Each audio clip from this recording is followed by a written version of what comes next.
Okay, it's open. So what's next?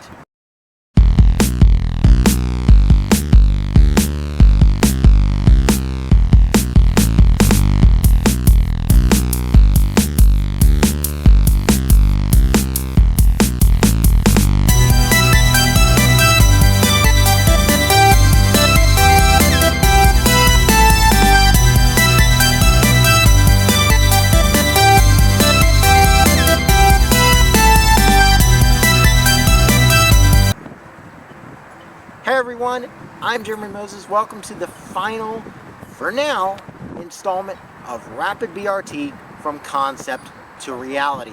I am on location today. I am at gorgeous Lake Hefner in Northwest Oklahoma City.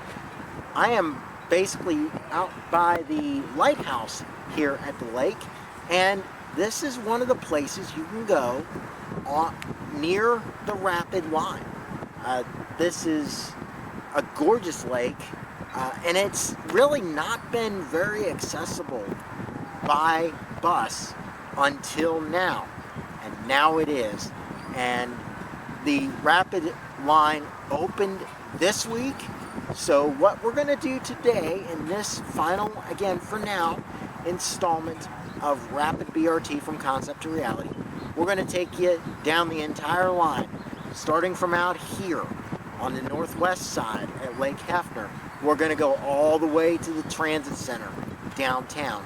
I'm also going to show you the other two stops, but we're probably not going to stay on the bus for those, but I am going to show you those other two. From there, we will take you to the Sunday event, and basically we're just going to kind of go through how it works when we get to the transit center. And then finally, we're going to take you to the ribbon cutting that took place this past Monday, December the 4th, 2023. And we're basically going to show you what happened with that. Oh, and as a little thing at the end, we're going to talk about what's next. We have the Northwest. What's next? There's two more lines coming, so we're going to talk about those. So for now, let's take you down the line, starting from here, near Lake Hefner, at Northwest Expressway and Meridian, heading towards downtown. Okay, so yes, you're going to notice a few things about this.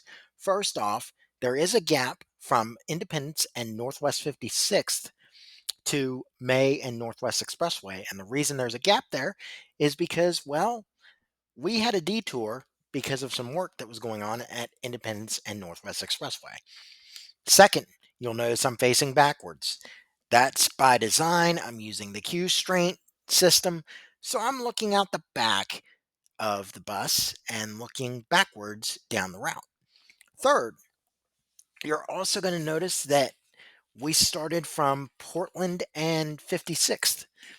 That was because I had some gimbal issues, so my camera gimbal was not working correctly. Finally, the other thing is that this is sped up 16 times so that you don't have to sit through about 20 minutes of video.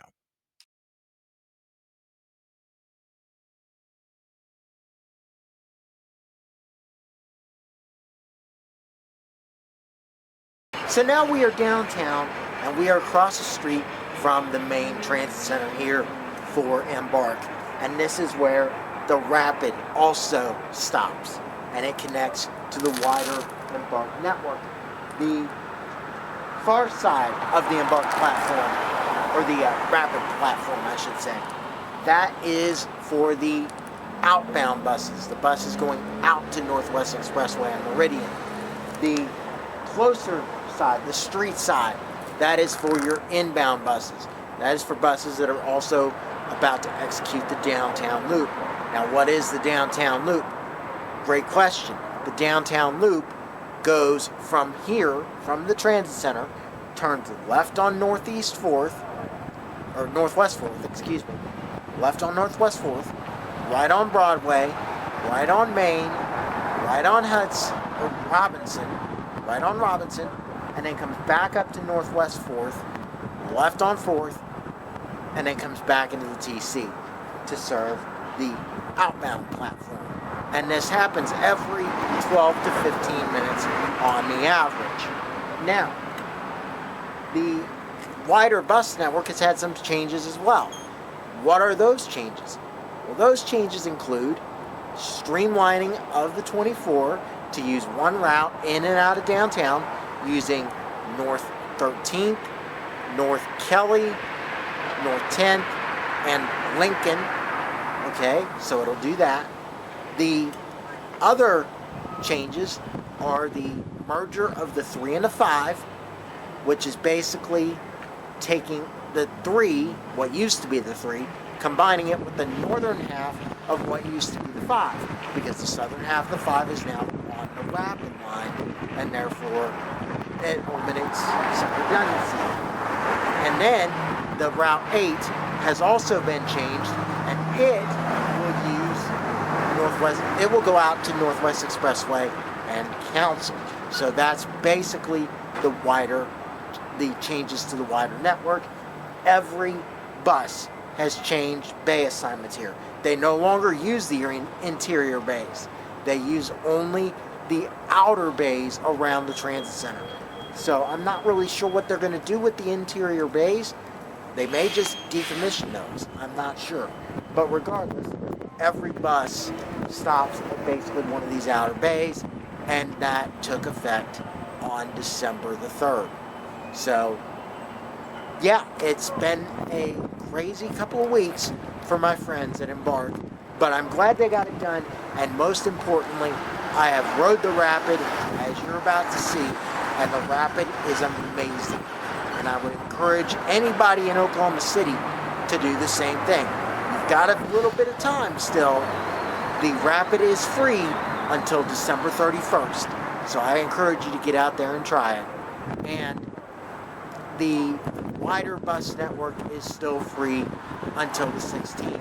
Hopefully before I've gotten this video out. Hopefully that hasn't expired before I've got this video out. But for the schedule of free fare days, go to embarkok.com. Rocking around Christmas tree, let the Christmas spirit ring. Later we'll have some pumpkin pie and I'll do some cake. You won't get a sentimental feeling when you hear voices singing, "Let me jolly," girls about the holly, rocking around Christmas tree, have a happy home. Everyone that's in there, the lead and the new old back.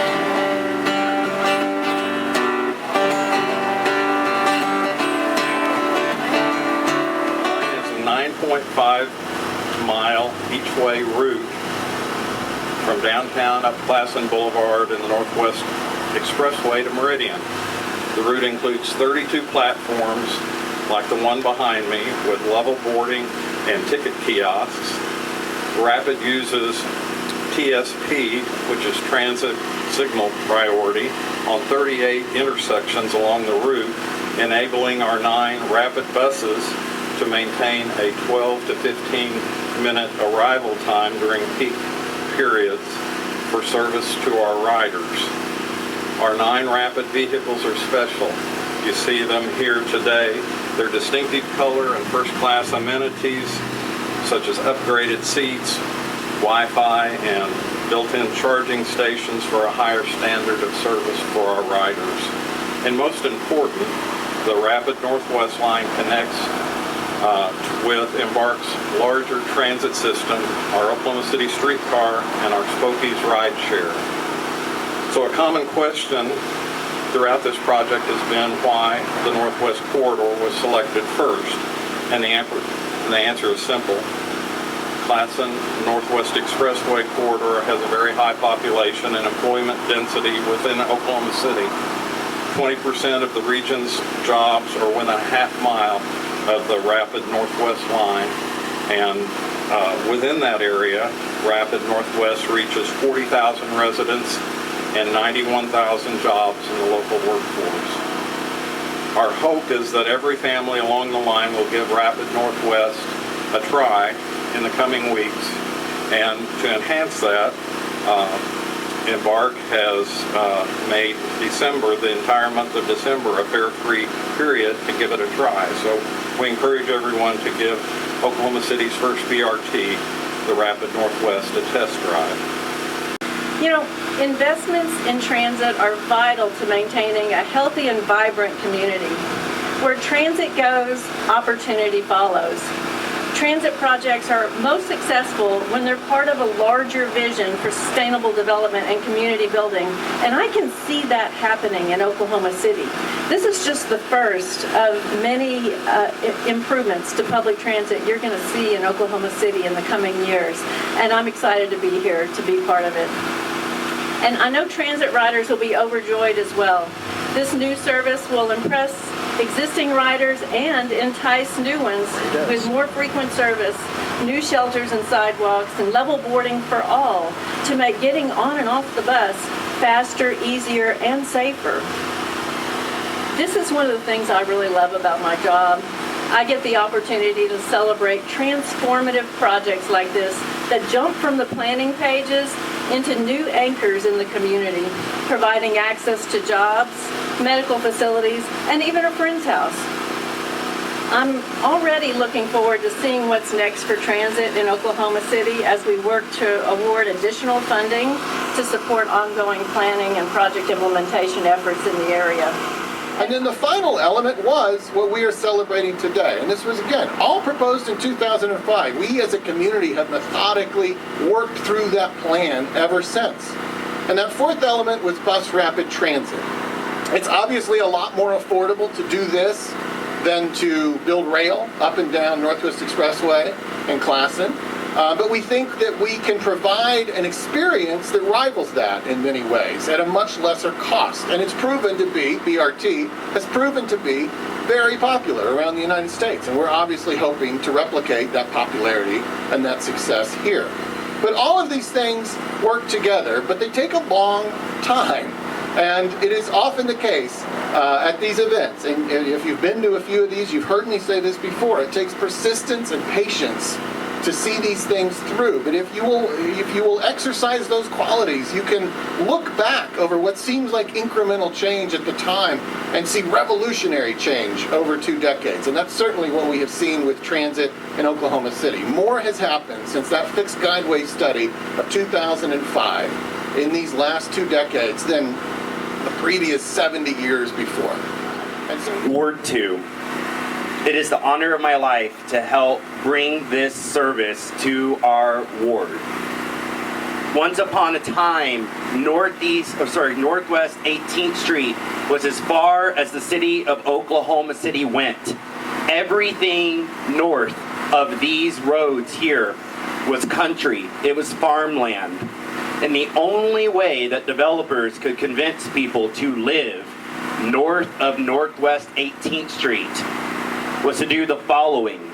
They said that every person who lives in these new neighborhoods they were developing, one of them being my neighborhood, Paseo, what was then called Spanish Village, they said that when you walk out your front door, there should be sidewalks guiding you to the basic needs of the individual. There should be crosswalks. There should be street lights. Once you get to those basic needs, there should be access to grocery stores, places of worship, hardware stores, the schools, parks with recreation. And then in the event that that part of town did not offer those basic needs, there should be reliable public transportation connecting you back to the part of town that did. That was the vision for Spanish Village, known as Paseo today. That was the vision of a man named G.A. Nichols.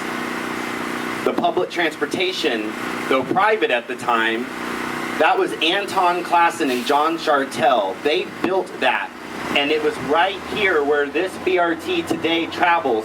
This median was the old streetcar that took you back to downtown, and it is the honor of my life to make sure that the bus rapid transit honors that route. And now it will go even further, all the way up to Northwest Expressway and Meridian. Those are neighborhoods with names like Coronado Heights, Belle Isle West, Mayfair, Mayfair Heights, Helm Farm, the Paseo, Military Park. These neighborhoods have asked me as their representative to make sure that that vision from 100 years ago comes into the 21st century. And by God, it is now the task of us for the rest of our lives to nurture this service, to protect this service, to make sure every budget for the rest of our time in this city does not cut this service. I say we must protect this service because once upon a time, we did not protect this service. We did not prioritize public transportation, and a stigma came from that.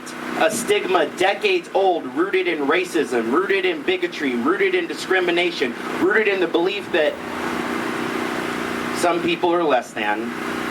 Ward 2, I am honored to represent you because you made history when you elected me.